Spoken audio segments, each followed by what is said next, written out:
www.mixnews.lv. Мультимедийный информационный портал. Итак, как мы предупредили наших радиослушателей, у нас беседа пойдет билингвально, то есть мы будем задавать вопросы на русском языке, Сармит ЛРТ будет отвечать по-латышски, будем частично переводить по мере возможности. Ну и вы тоже подключайтесь, пожалуйста, уважаемые радиослушатели. 672-12-939, 672-13-939. Это наши телефоны прямого эфира. И есть у нас также видеочат на портале MixNews.lv. Итак, вот хотелось бы начать с актуальных, совсем свежих событий. Что вчера стало известно, что Центр Согласия подал иск в суд против партии «Единство» с требованием компенсации и отзыва недостоверной порочащей информации. Как вы к этому относитесь? Redziet, informācija vai nu balstās uz patiesiem faktiem, patiesiem notikumiem pagātnē, un ja tas tā ir, tad es neredzu nekādu pamatu kaut ko atsaukt, jo vai tad nepatiesa fakts ir tas, ka Ušakovs balsoja pret latviešu valodu, vai nepatiesa fakts ir tas, ka viņš tikās ar cilvēku no Krievijas vēstniecības, kur izraidīja par spiegošanu. Klips, pa kuru ir runa, sastāv tikai un vienīgi no citātiem vai video sižetiem, kas ir notikuši. То есть у вас, в принципе, вот все эти цифры, эти факты, доказанная, подтвержденная информация, которую вы готовы, значит, документально в суде подтвердить. Это не интерпретация ваша, да, не мнение? Protams. Тогда в этом случае готовы ли вы подать встречный иск? Вот спрашивают тут же наши радиослушатели. Kāpēc? Kāpēc mums tas būtu jādara? То есть вас обвинили, имеется в виду, что вас обвинили в том, что вы оклеветали партию. То есть готовы ли вы подать за это заявление встречный иск? Es domāju, ka saskaņas centra solis bija vienkārši muļķīgs, un es nedomāju, ka mums uz šādiem soļiem būtu jāatbild. Мы, конечно, потом поговорим и действительно о грядущих выборах и о ваших предложениях. Но вот такой тоже актуальный вопрос. Хотел попросить, чтобы вы прокомментировали. Вот совсем недавно вы высказали такое интересное предложение, что нужно создать вот специальную комнату, я так понимаю, там есть какое-то помещение вот в этом монументе освободителям, где можно будет узнать факты о советской и нацистской оккупации. Из этого, может быть, вытекает вопрос, который многие задают, спрашивают, считаете ли вы в этом случае вот ветеранов антигитлеровской коалиции преступниками, да, и не получается ли так, что такую же комнату надо создать, к примеру, в мемориале Лестена, чтобы был какой-то баланс? Почему только вот в том памятнике, скажем так? Mūsu ierosinājums ir tātad šajā te pieminekļa pakājē iekārtot ekspozīciju, kas varētu būt arī, starp citu, vienkārši okupācijas muzeja filiāli, kurā tiktu stāstīts par trīskāršēju Latvijas okupāciju, tātad divreiz no padomju, Staļiniskās padomju savienības puses, vienreiz no nacistiskās Vācijas. Un es domāju, ka iespēja iepazīties ar uz patiesiem faktiem balstītu vēsturi nevienam nekad nevarētu nākt par ļaunu. Un plus, protams, šajā te istabā būtu jābūt arī stāstam par pašu pieminekli, ja, kā to cēl un kā tas viss veidojās. Разве вот эти факты, о которых вы говорите, о них нельзя узнать уже в музее оккупации? Nu, ziniet, varbūt ar vienu muzeju nepietiek, jo, teiksim, uz nepatiesiem faktiem balstīta vēstures interpretācija vēl joprojām ir pietiekami izplatīta Latvijā. Es domāju, ka nenākt pa ļaunu, ja šis skaidrojošais darbs, paplašinātos vienkārši. То есть, в принципе, могут возникнуть филиалы музея оккупации? Es domāju, ka nav jāveido jauns muzejs, jo, okupācijas muzejā tiek stāstīts par abām оккупациям, un kāpēc gan viņi nevarētu papildināt šo savu piedāvājumu? Я хотела все-таки вернуться вот немножко еще к этим роликам. Почему вот Единство, скажем, построило свое начало, во всяком случае, предвыборной кампании вот, на том, что показать, какие конкуренты плохие, не на том, какие вот Единство хорошие, а на том, что центр согласия плохой? Tas nav gluži precīzi, jo Vienotība savu vēlēšanu kampaņu sāk ar savas programmas prezentāciju. Mums, starp citu, ir internetā pieejams arī tāds tā kā maz multfilmiņi, kas izskaidro mūsu programmu. Bet tātad kāpēc ir šie klipi? Šie klipi vienkārši to mērķis ir atgādināt faktus un notikumus, kas ir notikuši 4 vai Amerikas gadījumā 12 iepriekšējos gados, jo tad, kad cilvēki iet balsot, ir svarīgi, ka viņi ir maksimāli informēti. Cilvēka atmiņa tā ir iestādīta, ka tā bieži aizmirst lietas, kas ir notikušas tikai nedaudz agrāk. Mums šķiet svarīgi to cilvēkiem atgādināt. То есть это такой эффективный метод, как вы считаете, да? Да, эффективный метод показать, что вот эти люди, что они значили, там, скажем, для Риги, для Латвии вот все эти предыдущие годы. Как они работали, какие цифры были. Jūs sakat fiktīva? Нет, эффективная. Эффективная для предвыборной борьбы, да? Более эффективная, чем, скажем, собственные какие-то достижения показать и так далее. Es jau teicu, mēs savu programmu prezentējām. Это мы поняли, да, что свою программу вы тоже показывали. Mēs turpinām par to stāstīt dažādos fórumos. Vakar bija ārkārtīgi interesanta diskusija ar Latvijas Tirdzniecības un Rūpniecības kameru. Tā kā ir dažādi fórumi, mēs tiekamies arī ar cilvēkiem apkaimēs uz ielām, runājam ar viņiem, bet ir svarīgi, ka cilvēki tad, kad viņi iet uz vēlēšanām, viņi izdara informētu izvēli. Šie te klipi ir, lai cilvēkiem atgādinātu par ļoti svarīgiem notikumiem. Ne jau nesvarīgiem, ļoti svarīgiem notikumiem nesenā pagātnē. Вот возвращаясь действительно к избирательной кампании, вот многие эксперты, вот я вас попрошу сейчас прокомментировать, все-таки у вас есть опыт работы в журналистике, многие эксперты обращают внимание на то, что, возможно, Единство допустило ошибку, и вы в том числе, начав избирательную кампанию с попыток, скажем так, забрать голоса или избирателей национального объединения. Они считают, что это не совсем была эффективная тактика. Всегда, конечно, в тактике можно спорить, но вы согласны, что это была ошибка, что вы изначально стали ориентироваться на избирателей национального объединения? Nē, mēs neorientējamies uz kādu specifisku Nacionālās apvienības vēlētāju mūsu programmā, kā arī manos uzstādījumos. Mēs balstamies uz tām vērtībām, kuras ir raksturīgas Vienotībai. Tā kā es nedomāju, ka šeit būtu kaut kādi mēģinājumi atņemt elektorātu. Katrā ziņā Reforma partija un Nacionālā apvienība ir mūsu dabiskie tuvākie partneri. Mēs neuzskatām, ka mēs, tā teikt, sacenstos ar viņiem vai cīnītos. Tā kā es nedomāju, ka tas ir. Но риторика очень близкая была вот в ваших выступлениях, Бaiba Broki и так далее. Очень много похожих было высказано мыслей. Vai kādā ziņā jūs to domājat? Varbūt kādu piemēru. К примеру, фактически ведь очевидно, что и вы говорите в свое время о Латышской Риге, и Бaiba Broka говорит о Латышской Риге. Из этого делается вывод, что вы как-то не понимаете реальности в Риге. Вот, по крайней мере, создается такое ощущение, что не кажется, что вы не понимаете реальности, что в таком городе, как Рига, говорит только о Латышской Риге, да?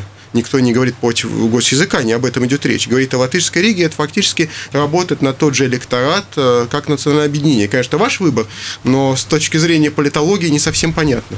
В чем логика? Es īsti jums nepiekrītu tā iemesla dēļ, ka es nerunāju, un manuprāt arī Baiba Broka nerunā par Rīgu, kurā dzīvos tikai latvieši.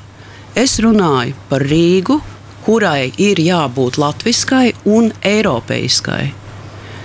Ko tas nozīmē? Tas nozīmē to, ka Rīga vēsturiski ir bijusi un vienmēr būs ļoti daudzveidīga. Tā ir Rīgas priekšrocība un bagātība. Te vienmēr ir dzīvojuši gadsimtos ebreji, krievi, vācieši. Protams, ka vēsturiski iemeslu dēļ ir mainījušās proporcijas. Šis mans uzstādījums, latviska un eiropeiska, ir Rīgas salīdzinošā priekšrocība globālajā konkurencē, jo neviena cita pilsēta pasaulē nevar būt vienlaicīgi latviska un eiropeiska. Ja? Viņa var būt visādas citas pilsētas, var būt visādas citādas. А сейчас в данном случае он не европейский, этот город Рига? Mums ir nepieciešama šo te identitāti nostiprināt. Pamatā šī identitāte balstās latviešu valodā, mūsu ļoti bagātajā kultūras vēsturiskajā mantojumā, kas ir redzams uz ielām, bet šo vērtību es pretstatu visam tam, kas saistās ar postpadomju smārdu. To es redzu kā laiku, kā nevērtību, no kuras mums pēc iespējas ātrāk ir jāattālinās. Bet tas nekad nav nozīmējis то, ka es domātu, ka Rīgā dzīvos, nezinu, tikai latvieši. А что вы имеете в виду под этим постсоветским? Nu, tad, kad jūs ieiet vienā noplukušā mikrorajonā, kur jūs tādā pašā mikrorajonā varat ieiet Minskā, jūs tādā pašā varat ieiet, es nezinu, Maskavā, varbūt arī Tallinā, tad šī nomācošā, nonivilējošā identitāte ir kaut kas, kas pretojas tai vērtībai, ko es uzskatu, kas ir Latvijas un Rīgas salīdzinošā priekšrocība. Šī vēsturiskā, skaistā, eiropeiskā, latviskā identitāte, plus viss tas kultūras pienesums, ko gadu gados ir devuši dažādas mazākuma tautības, kas šeit ir dzīvojušas. Вот если вы заговорили о Москве, не хочется, конечно, эту тему долго муссировать, но тем не менее, раз вы сами отметили, вы, наверное, знаете, слышали, по крайней мере, что в Москве уже несколько лет тому назад снесли, к примеру, хрущевки, построили новые дома весьма европейские. Ну, не знаю, в Риге есть возможность потратить эти миллионы, чтобы заменить вот эти вот советские микрорайоны какими-то другими домами? Es nerunāju tikai par hruščovkām, kuras, starp citu, celtas no ķieģeļiem. Reizēm ir kvalitatīvākas par tām, kas ir celtas 70. gados un 80. gados. Es runāju par šo nomācošo identitāti, kas rodas daudzos šādos rajonos. Jā, un ļoti svarīgs jautājums. Jūs uzrunājāt vienu Rīgas vadības līdz šim nedarīto lietu, ļoti slikti darīto lietu, tas ir māju renovācija un siltināšana. Jo tās 40, ja nemaldos, 7 mājas Rīgā, kuras ir sakārtotas, renovētas, viņas vairs neizskatās. Viņas neatstāja šo nožēlojamo, nospiedošo iespaidu. Bet kāpēc es runāju par Rīgas nepadarītiem darbiem? Tāpēc, ka neviena no šīm mājām nav Rīgas nama pārvaldnieka apsaimniekošanā. Ušakovs personīgi un saskaņas centrs ir atkārtot baidījis iedzīvotājus, un Rīga ir palikusi krietni atpakaļ Valmierai, Liepājai. Rīga nav paņēmusi to absolūti fantastiski izdevīgo piedāvājumu, ka pusi no renovācijas sedz Eiropas Savienības līdzekļi. А почему не взяли? Рижская дума утверждает, что жители не хотят, они не могут заставить людей.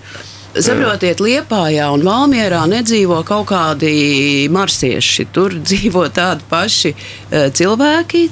Ļoti daudzi no viņiem galīgi nav, es nezinu, bagātnieki. Kāpēc šis process iet uz priekšu? Tieši tā iemesla dēļ, ka abu šo pilsētu pašvaldības ļoti atbildīgi strādāja pie tā, lai pārliecinātu, lai drošinātu savus iedzīvotājus, lai viņus atbalstītu. Un mēs redzam результаты. Liepājā vairāk kā 100 mājas.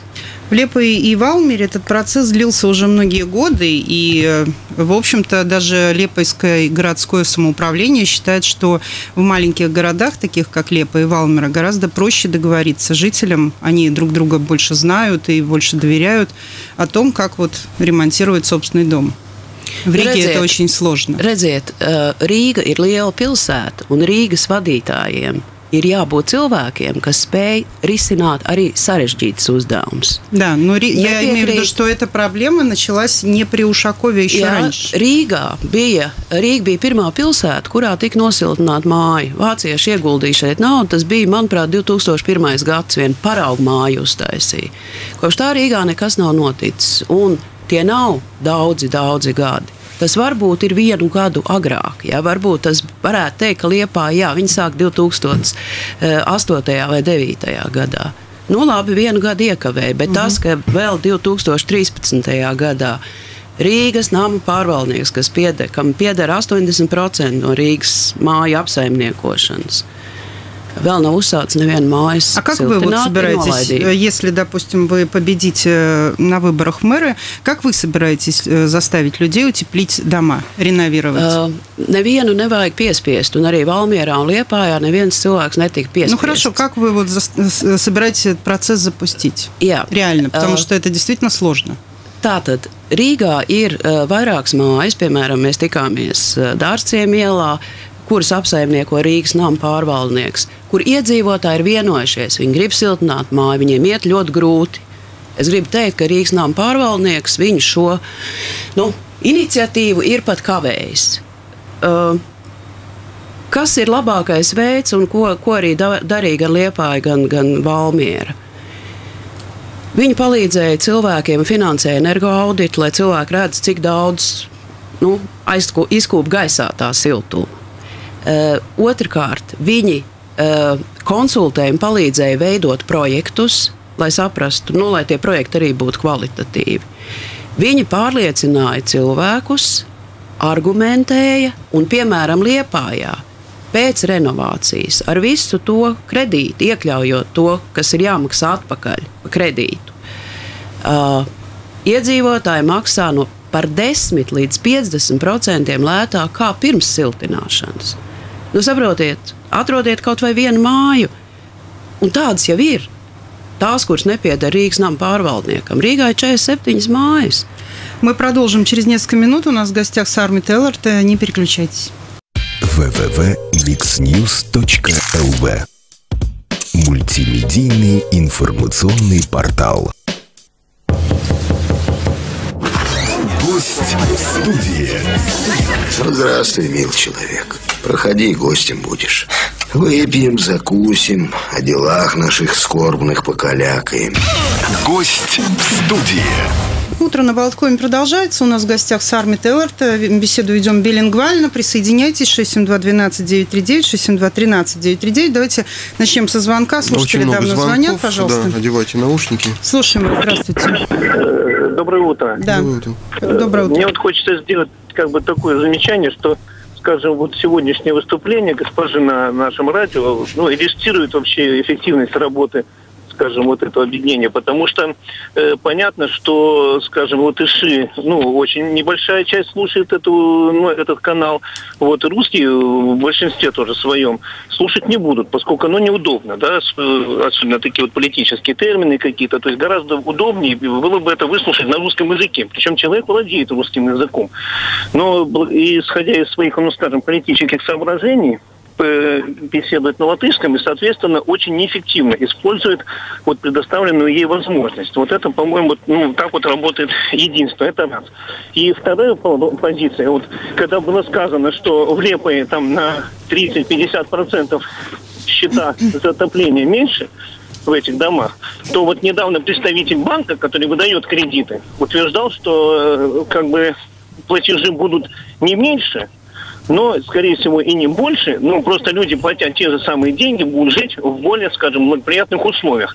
То есть кто-то вводит в заблуждение, либо уважаемые господа, либо представитель банка. Мы постараемся не очень углубляться в все вопросы, вот такие коммунальные, потому что очень много у нас разных вопросов. Может быть, с первого начните тогда, с языка. Ziniet, latviešu valoda ir valsts valoda. Pēc statistikas 8% Latvijas iedzīvotāji neprot latviešu valodu. Pārējie prot. Ja neprot pietiekami labi, ir jāmēģina šī valoda uzlabot.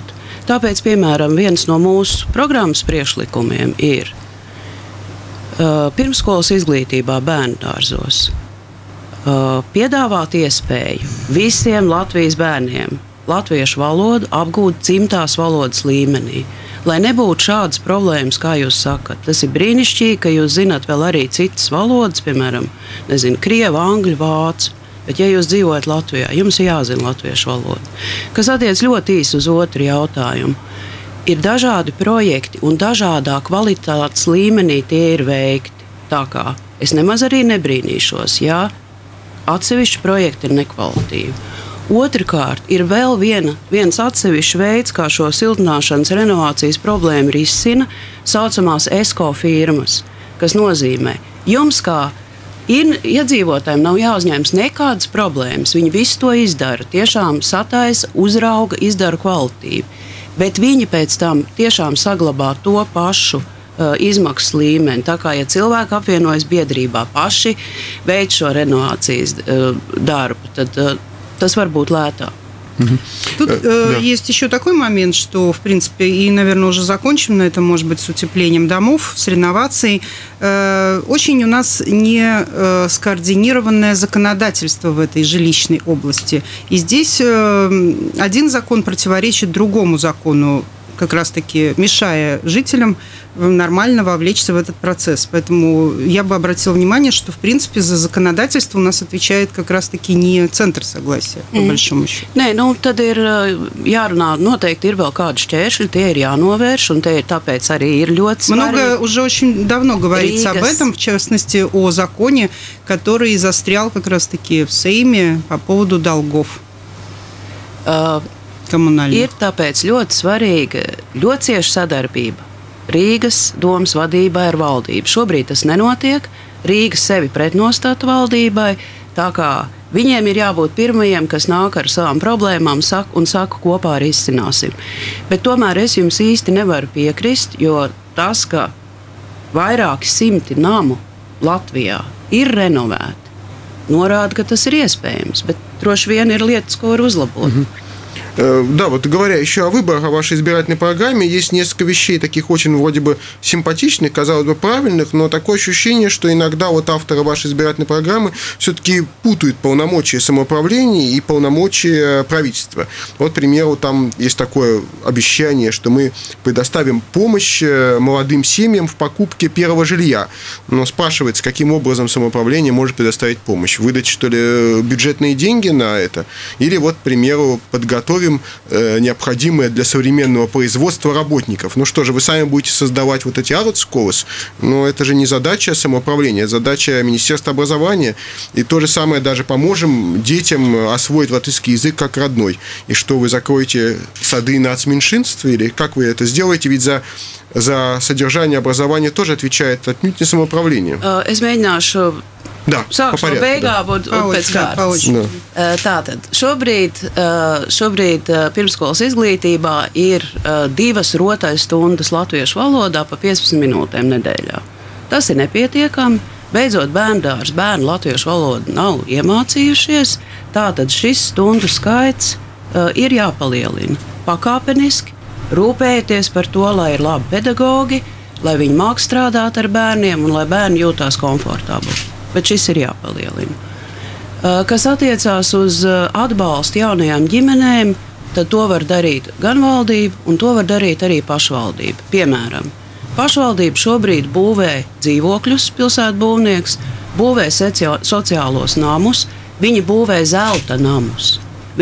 Kvadrātmetrs viņu būvētajās namos ir 2 reizes dārgāks kā kvadrātmetrs, par kādu dzīvokli var nopirkt brīvajā tirgū. Tāpēc mēs atjaunosim pārcelšanās pabalstus, nevis būvēsim zelta dzīvokļus. Kas palīdzēs, piemēram, cilvēkiem, kas vēl joprojām dzīvo denacionalizētos namos, kuriem nav naudas aiziet, pārcelties vai nu nopērkot īres tiesības šādā daudz lētākā namā, 2 reizes lētākā. Vai arī, pieņemsim, tās ir īres subsīdijas. Tā kā ir visas iespējas palīdzēt. Kas attiec uz tālāku izglītību, tad tas, ko jūs teicāt, nav precīzi, jo arī pilsētas atbildība ir nodarboties vai organizēt tālāku izglītību. Rīgas pārvaldījumā ir Rīgas izglītības un informācijas metodiskais centrs, kas izglīto gan pedagogus, bet kuru programmā un uzdevumā ir tālāk izglītība. Jūs ziniet, ko viņa māca? Astrosofiju un dvēseles izdaiļošanu. kas ir vienkārši absurdi. Да, это очень важно вообще. Да. Mūsu programmā ir priekšlikums izveidot Rīgas stipendiju, kur nauda būtu no darba devēja, no Rīgas pilsētas, no valsts budžeta un Eiropas Savienības naudām, kas ļoti mērķtiecīgi, visbiežāk uzņēmumā, atbilstoši investoru interesēm, ļoti ātri pārskolotu cilvēkus. Un saprotiet, mēs sakām, ka Rīgā ir vajadzīga ražošana.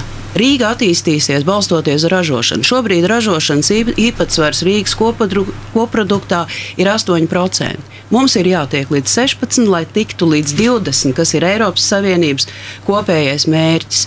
Mums ir jāattīst ražošana, kurā cilvēki pelna 1000 eiro, nevis 300 eiro kā tagad. Nu, как самоуправление сделать? Вы же не будете сами создавать предприятия. Kas nozīmē? Ļoti aktīvi strādāt ar investoriem. Rīga šobrīd to nedara. Rīga nesadarbojas ar Latvijas investīcija aģentūru. Viņi domā, ka Rīgai garām nepaies. Valdība strādā šobrīd Rīgas labā, piesaistot investīcijas. Bet tā tas nav. Rīga konkurē plašākā reģionā.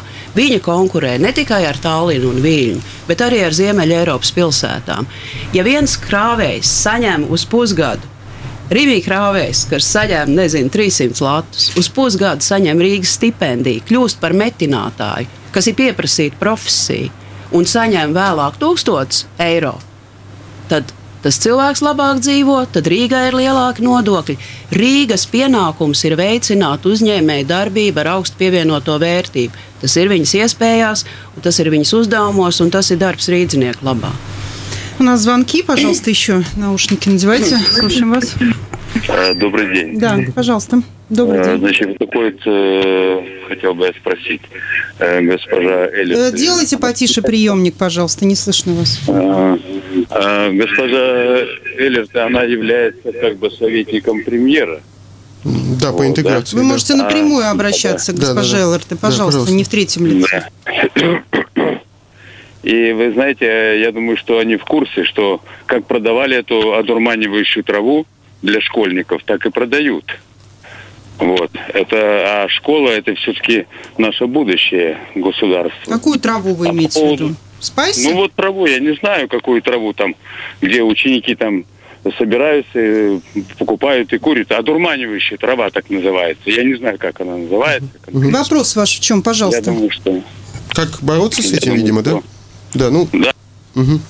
Ну, да, видимо, эта проблема весьма актуальна, действительно. Es uzskatu, ka šī tā tiešām ir aktuāla problēma. Tā ir jārisina sadarbojoties ļoti cieši valsts policijai, pašvaldību policijai un skolām. Jo man šķiet, ka reizēm ir tā, ka tad, kad skolā notiek problēma, skola mēģina to problēmu noklusināt, vienkārši, lai neiziet uz āru, lai labāk izskatītos. Bet sadarbojoties gan skolai, skolas vadībai, sociālajiem pedagogiem un policijai, taisot ļoti bieži reidus dažādos klubos, videokameras, vismaz visu skolu tuvumā, ir tas, ko mēs pamazām varam darīt. Я знаю, что, к примеру, вот если мы говорим на уровне правительства, к примеру, единство не очень довольно было, по крайней мере, что вот партия «Реформ» установила такие красные линии в отношении зеленых крестьян. Да? Я так понимаю, что все-таки вы переняли эту традицию, и у вас тоже есть красные линии после выборов в Рижскую думу, то есть партии, с которой вы не будете сотрудничать. Так ли это и почему? Jā, pēc vēlēšanām es jau nosaucu mūsu tuvākos partnerus. Mēs nesadarbosimies ar saskaņas centru. Un es domāju, ka ir pienācis laiks mainīt Rīgas domas vadību divu iemeslu dēļ. Tāpēc, ka šī domas vadība ir domājusi tikai par to, kā tērēt. Mēs redzam, kā ir pieaudzis budžeta deficīts. Tas ir 11,4%, 54 miljoni. Nevis pelnīt. Es runāju iepriekš par to, kā pilsētai ir pienākums pelnīt savu iedzīvotāju labā. Tas ir palīdzot viņiem strādāt labāk atalgotos darbos. Viņi ir pārāk maz domāts par attīstību, tā ir bijusi īstermiņa politika. Otrakārt, slikti pārvaldītās kapitāla sabiedrības, ieskaitot Rīgas ostu, tā nav kapitāla sabiedrība, bet arī Rīgas ostu, leģendārie 20%, sistēmiska korupcija, šķiet viss šis apjoms ir sasniedz zinām kritisko masu. И tāpēc Рīgas vadībai ir jāmainās. Но многие вот вещи, которые вы назвали, вот те же легенды, там, слухи и так далее, это же легенды и слухи, или у вас есть факты, которые вы готовы отнести, скажем, в прокуратуру, правоохранительные органы? Или вы сейчас просто обвиняете своих конкурентов, которые просто голословны? Nē, es vienkārši stāstu. То есть у вас есть факты, да? Es runāju par to, par ko runā uzņēmēji. Ar vien lielāku с документами в руках или как? Dokumentus, telefonu sarunas un visu pārējo ir Knabu un prokuratūras atbildība vākt informāciju. Gan jau mēs redzēsim. Я имею в виду, что можно точно так же сказать про единство. Говорят вот то и то, и то про них. Taču tas, ka Amerika vadītājs, pāraudzītais kapitāla sabiedrība, Rīgas nami var nodarboties ar naudas konvertāciju, pazaudēt 1,2 miljonus rīdzinieku naudu. Tas, ka dzīvokļi rindās ir sistēmiskas problēmas, kas nonāk tik tālu, ka nākas apcietināt attiecīgo dzīvokļu daļas vadītāju.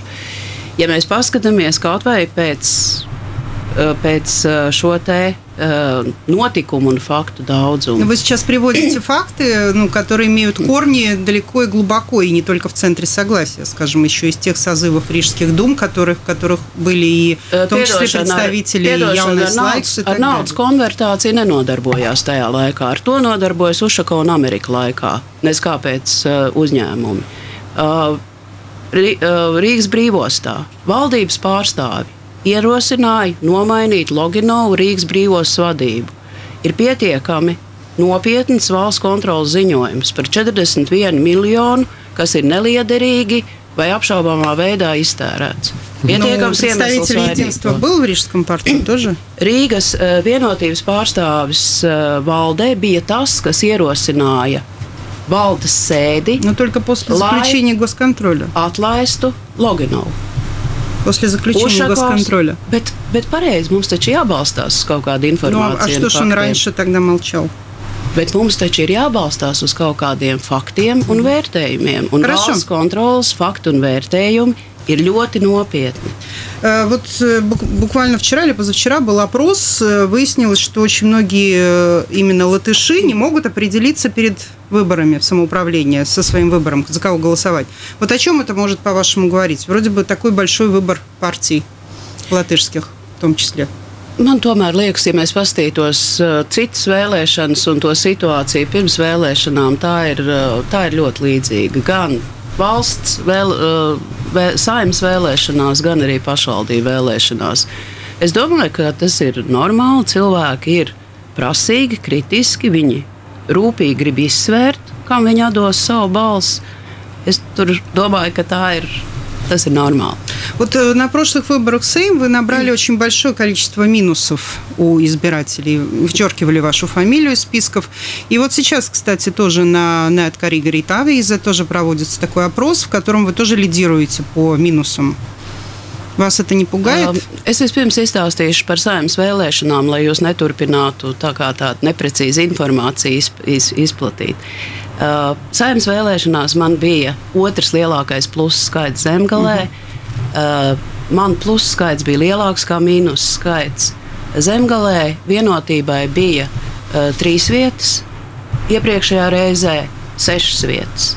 Es šajās vēlēšanās biju 4. Saimā mums ir tādi lieliski parlamentārieši, kā piemēram Lolita Čigāna, Rasma Kārkliņa, Arvils Ašarādens, kas arī bija pirmie aiz svītras.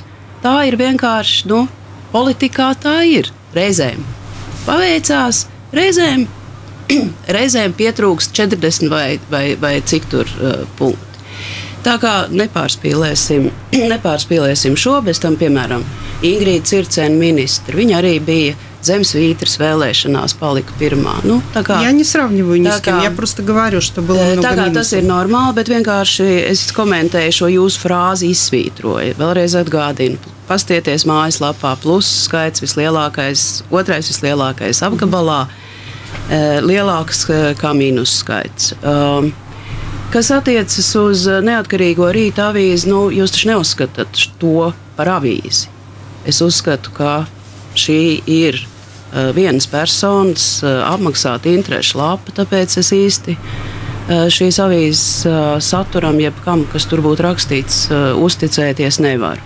Es domāju, ka īstie reitingi ir 1. jūnijā. Vēlēšana dienā mēs redzēsim īstos vēlētāju izvēli, īstos reitingus, un pirms tam, lai to komentēs, sociologi un politologi. Я не хочу там быть адвокатом Нед Кариги, но там представитель «Зеленых» тоже с минусами, в общем-то, недалеко от вас ушел. Там лидирует как раз-таки Байба Брока по плюсам. Поэтому как вы это прокомментируете? 1. jūnijā būs izvēle, un neko, kas šajā avīzē парадās, man īsti nav vērts комментировать. Но вы сейчас еще являетесь советником по интеграции господина премьера. А как вы считаете, вот то, что сегодня наша беседа вот в таком билингвальном режиме проходит, это как-то способствует интеграции, помогает? Jā, noteikti, jo neapšaubām integrācija Latvijā notiek un notiks uz latviešu valodas pamata. Mēs nevaram runāt par integrāciju, ja kādā valstī dzīvo divas lingvistiski un, vēsturiski noslēgtas grupas. Tā nav nekāda integrācija, tā ir divkopiena sabiedrība. Integrācija nozīmē kopēju pamatu, kopējas demokrātiskas, nacionālas vērtības, un valoda ir pamatu šai интеграции. Сегодня у нас в гостях была кандидат от Единства в мэры Риги Сарми Теллерте. Спасибо вам большое. Paldies. И до свидания. www.mixnews.lv Мультимедийный информационный портал.